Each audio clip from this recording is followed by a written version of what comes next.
Chapter 1. The Atlantic pulls at my heartstrings as fondly as a bouquet of jasmine blossoms tied up in a bow. I fall before the rising waves, collecting the pearlescent sea foam. It's sacred, just for me, like a gift from a lover or my dearest friend. When I was little, I used to run into the Pacific for a moment of peace. It scared my mother silly watching her only daughter dive into the water's wrath. But I adored the sharp cold, the strength of the undertow, the reckless rush of the currents. The ocean could never hurt me. We were one. We still are, no matter how far from home I've come. My mother always said that, like the sea, I was chaos incarnate, which is exactly how I ended up here on Luna Island. The waves dissolve into foaming petals, reminding me that something so powerful can also be quite fragile at the core. My eyes fall shut as I plot my return to the depths. If I weren't on my best behavior to impress my aunt, I'd run in deeper and let the waters reclaim me. "Lila," Auntie Lena calls from the cottage window. "Come back inside, sweetie. There's something I want to talk to you about." Her voice snaps me out of my daydream. "Coming!" Reluctantly, I rise from the sand. A burst of florals hypnotizes me towards the cottage. Sweet peas and moonflowers press through the porch's warped wood panels. I make my way up the whitewashed steps, and a velvet orchid wrapped around the banister tickles my hand. Twinkling sea glass wind chimes wreathed with roses send a shiver down my spine as I grip the tarnished doorknob, hopeful that this place will become familiar soon. After all, it is my home now. With a deep breath, I make my way inside. "What's up?" I say, taking a seat at the dining table. An assortment of tea and sweets is laid out. Only the owner of Petal's tea shop could arrange such a charming display. A smattering of preserves and jams in heart-shaped dishes are nestled between the crooks of crumpets, scones, and other pastries garnished with lavender. Lena grabs a Danish with buttercream frosting dripping from a flaky crescent roll. Crumbles of brown sugar tumble off as she takes a bite. I pour a dash of cream into a teacup. The milk feathers out like a lotus blossom. In China, where my father is from, the lotus symbolizes honesty, goodness, and beauty. I may be beautiful, but I'm not honest, and I've never been good. "How are you feeling?" Lena asks. Her voice is lush and airy. I trace the hand-painted buttercups beneath my thumb. "Better," I lie.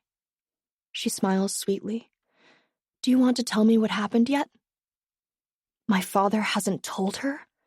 Of course she'd want an explanation, especially since I was sent to live with her out of the blue.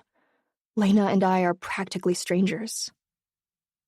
You don't know?" She laughs. "My brother hasn't called in nearly 18 years. Actually, none of your uptight aunties have since they moved to the mainland.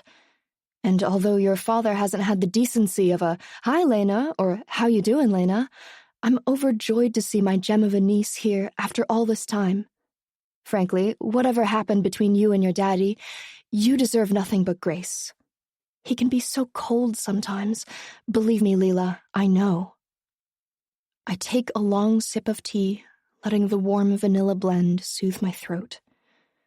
My father has every right to hate me after what I've done. But there's comfort in Lena not knowing that, not knowing me. "Thank you," I manage to say. "Of course, Peaches." Lena releases a sigh and stretches back in her chair, extending her arms through the open window as if to collect the sunlight. Her long black hair tangles with the breeze, and the ribbon corralling her locks nearly slips out with the wind. I wonder what it's like to be that free, so placid in her happiness, aloof in her lemon-colored cottage. My aunties back home could never be so relaxed. Why did they move away from here? From Lena? She's beautiful. She has the same eyes as my dad, upturned and almond-shaped, brown, with a glint of amber in the sun. However, unlike my dad, she's full of softness and roseate warmth. Her eyes crinkle adoringly when she smiles, and the tips of her fringe kiss her lashes. She laughs again as her chair slams back onto the ground with a thud. I jump, rattling my teacup against its saucer. Lena doesn't notice. Instead, she grabs my hand.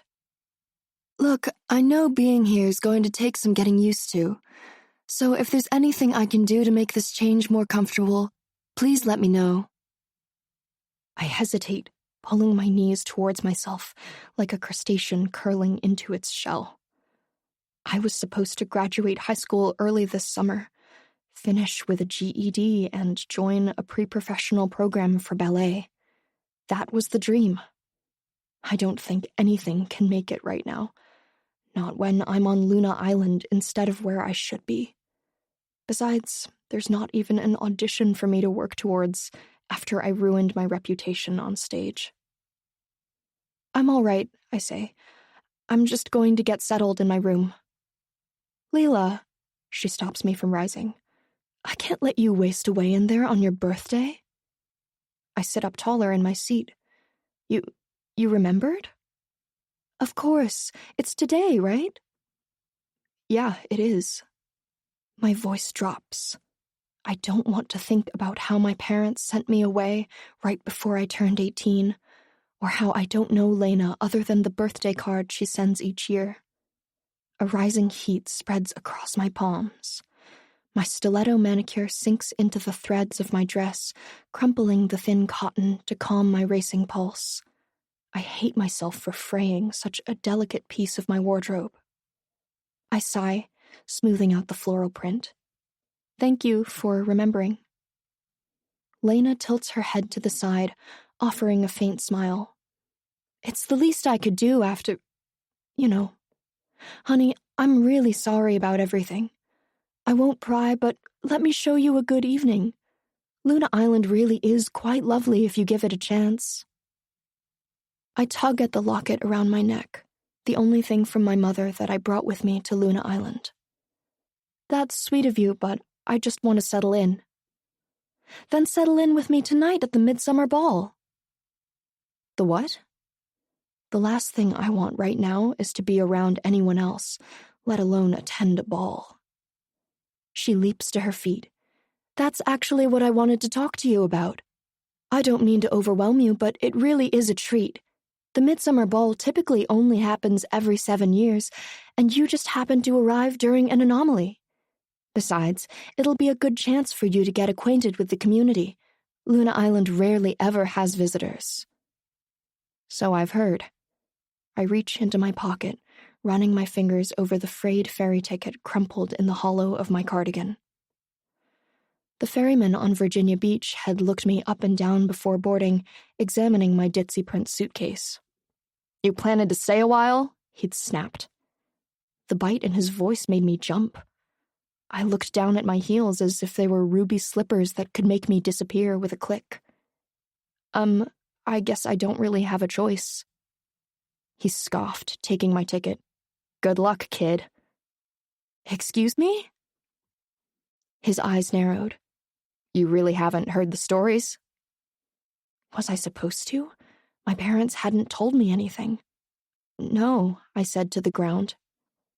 Only a handful of visitors book a ticket every month. Usually lose it before they can even board. Or sometimes they just forget. Miss the ferry, something comes up. Whatever it is, hardly anyone ever makes it to Luna Island.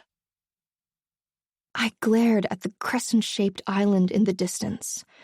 Was this why my parents had sent me here? To be swept away by the sea before even reaching my destination? I wouldn't blame them. Not after what I'd done.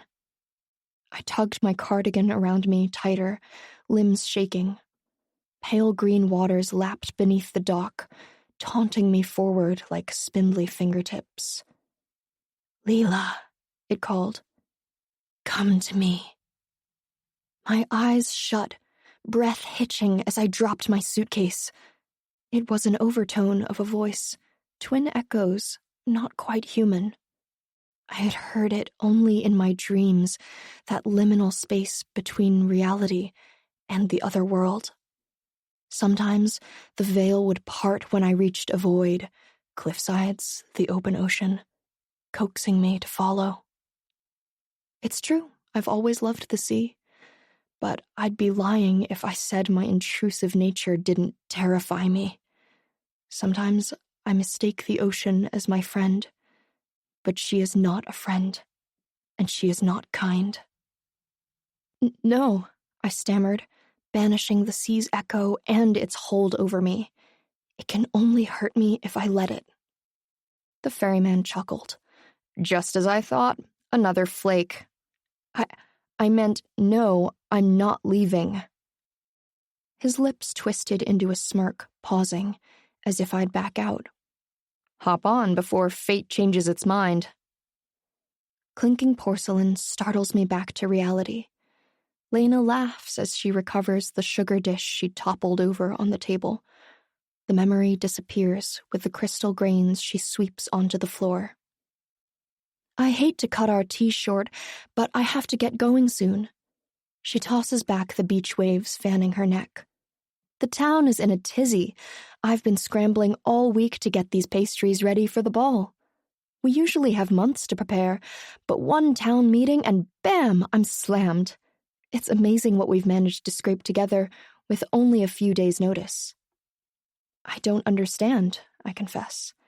If the midsummer ball only happens every 7 years, then why now? Lena rises, checking her watch and cursing beneath her breath. Why don't you come with me? It'll be good for you. Girls your age always hang out on Main Street. Maybe you'll even make some friends. I nearly laugh. If only she knew the girls back home would rather slip glass into my point shoes than be my friend. Thanks, but I highly doubt that. Her smile wavers as she sinks into the chair beside me. Come on, Lila, give it a chance. Pageant season is fun. It was my favorite tradition when I was your age. Pageant season? I wince.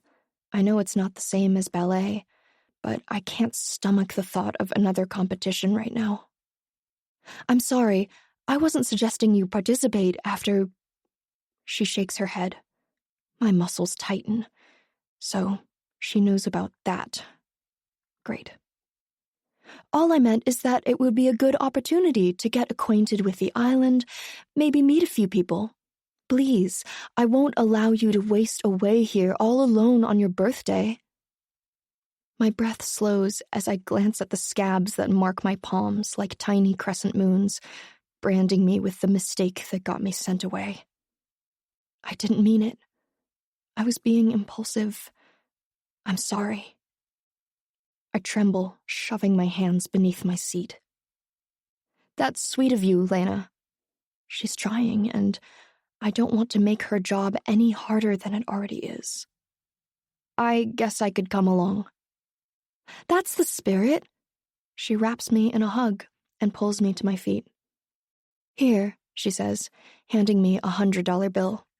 We'll go into town and you can pick out something nice while I finish up at the shop. The boat sets sail at 8 o'clock and you need to dress to impress. But what do you mean boat? The boat for the ball. The dock is right at the edge of Main Street. You can't miss it once you're in town. My heartbeat quickens. It's one thing to be trapped here. It's another to wander the unfamiliar streets alone. I shake my head.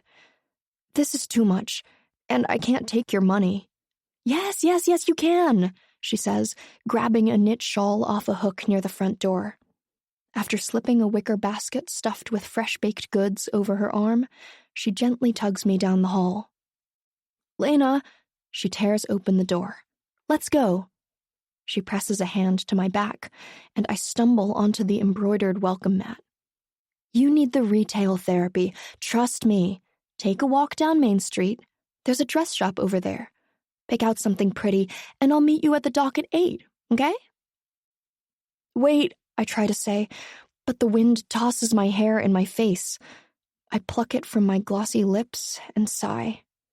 Lena is already halfway down the cobbled walkway, her basket jostling at her hip. The crisp green bill she gave me flutters in my hand. I'd better make use of Lena's kindness before it slips away, too.